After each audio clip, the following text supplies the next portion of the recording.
এই মুহূৰ্তত এখন জিয়া ছবি আপোনালোকক দেখুৱাইছোঁ। এয়া গুৱাহাটী মহানগৰীৰ ৰুক্মিণী গাঁৱৰ পৰিৱেশ আৰু এই পৰিৱেশে প্ৰমাণ কৰে গুৱাহাটী মহানগৰবাসীয়ে কেনেকুৱা সমস্যাৰ সন্মুখীন হৈ আছে। এজন ব্যক্তিৰ মৃত্যু হৈছে আৰু সেই ব্যক্তিজনক শেষকৃত্য সম্পন্ন কৰিবলৈ সেই ব্যক্তিজনক এইদৰেই এতিয়া এখন কলৰ ভূত এইদৰে উঠাই আনিবলগীয়া হৈছে। এই পৰিৱেশ গুৱাহাটী মহানগৰীৰ ৰুক্মিণী গাঁৱত এই পৰিৱেশ দেখুৱাব বিচাৰিছোঁ।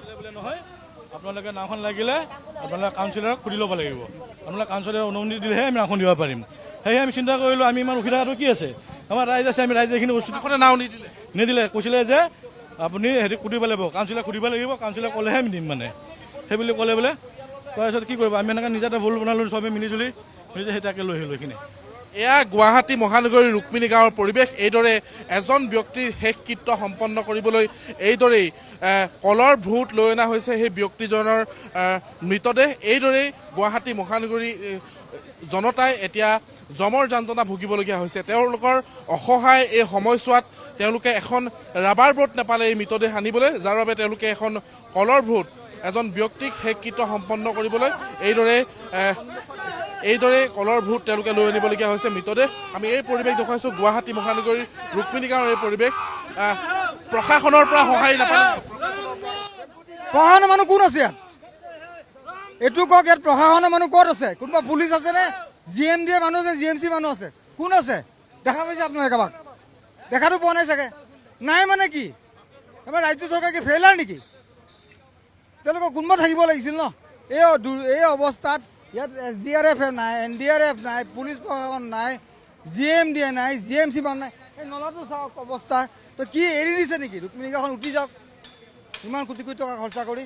এইবোৰ কথা নহয় আৰু এটা আল্টিমেট আৰু ইয়াতকৈ দুখৰ বিষয় নাই আৰু গুৱাহাটীত থাকে। ইয়াতকৈ দুখৰ বিষয় মই ভাবোঁ যে মিডিয়া কৰ্মকৰ্তাখিনিও বুজি পাইছে যে এজন মানুহৰ মৃতদেহ স্বৰ্গত যাব পৰা নাই, তাৰমানে 108 যাব নোৱাৰিব। এজনো জনপ্ৰতিনিধি নাই, কাউন্সিলৰগৰাকী নাই। কাউন্সিলাৰ এই নাটক দেখাই গ'ল ৰাতিপুৱা, এনে আহিলে MP অহাৰ কাৰণে। তেওঁ নাহে, আমি 10 বছৰ দেখা নাই। তেওঁ লাভ নাই মানে কৈ আমি এইটো দৃশ্য দেখাৰ পিছত যদি একো নকৰে তাৰমানে এখন লজ্জা নথকা চৰকাৰ, লাজ নথকা চৰকাৰ বুলি ক'লোঁ। যাৰ লাজ চাজ একো নাই। ইয়াতকৈ বিষয় আৰু দুখৰ বিষয় গুৱাহাটীৰ ভিতৰত কোনোবাই দেখা পাইছিলে? মোৰ মতে মই জীৱনত দেখা নাই এইটো অৱস্থা। এইবিলাক গাঁৱত দেখা পায়, ভূৰত পেলায়। ইয়াতকৈ লাজৰ বিষয় কি আছে কওকচোন?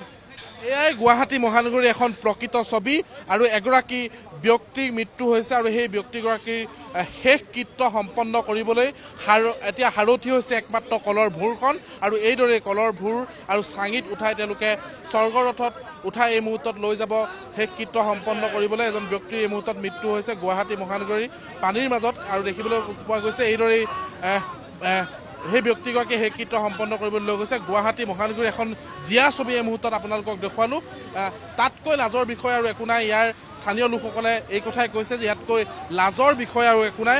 গুৱাহাটী মহানগৰীৰ এয়া এখন জিয়া ছবি আপোনালোকক দেখুৱাইছোঁ। এফালে বানপানী আৰু কিনকিনীয়া বৰষুণ, 3 দিন আজি গুৱাহাটী মহানগৰীৰ এই অঞ্চলটো পানীৰ তলত আছে।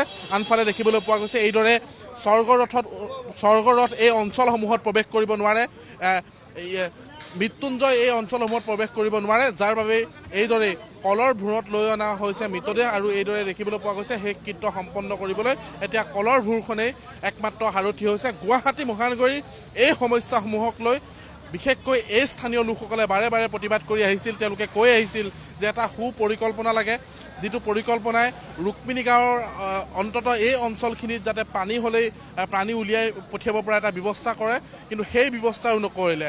এখন SDRFৰ ৰাবাৰ বোটৰ বাবে তেওঁলোকে আবেদন কৰিছিল, কিন্তু ৰাবাৰ বোটৰ বাবে আবেদন কৰাৰ পাছতো দেখিবলৈ পোৱা গৈছে ৰাবাৰ বোটখন নাপালে। বহুতৰ পৰা অনুমতি ল'বলৈ ক'লে, কিন্তু ৰাবাৰ বোটখন নাপালে। এইদৰে এতিয়া এই লোকসকলে যমৰ যন্ত্ৰণাৰ সন্মুখীন হ'বলগীয়া হৈছে। স্থানীয় লোকসকলে ইয়াত এই ব্যক্তিগৰাকীক লৈ আনিবলগীয়া হৈছে। আৰু গুৱাহাটী মহানগৰী এই পৰিৱেশটো আমি কৰি ল'ব বিচাৰিছোঁ।